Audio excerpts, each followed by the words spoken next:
in the era of social media, you're always, sort of auditor nu matralla. I'm talking about, people who respond. You're always forced to form an opinion.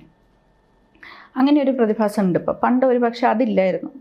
എവിടെയോ നടക്കുന്ന കാര്യം നമുക്കെന്താന്ന് പറഞ്ഞു വേണമെങ്കിൽ നമുക്ക് ഇരിക്കാനുള്ളൊരു ഓപ്ഷനുണ്ട്, ignore ചെയ്യാനുള്ള option. ഇപ്പോൾ you're almost forced to respond or to have an opinion on everything in social media. അത് സമൂഹ മാധ്യമങ്ങളിൽ നടക്കുന്ന ഒരു it's a psychological phenomenon. It's not as if somebody is actually holding you at gun point, but as part of ഒരു crowd pulling ഇങ്ങനെ നടക്കുകയാണ് സമൂഹ മാധ്യമങ്ങളിൽ എപ്പോഴും. അപ്പോൾ അതുകൊണ്ട് തന്നെ when 10 people are supposed to give opinions, you might have 12 opinions. When 100 people are giving opinions, you will end up having 1,000 opinions. So that is a universal law.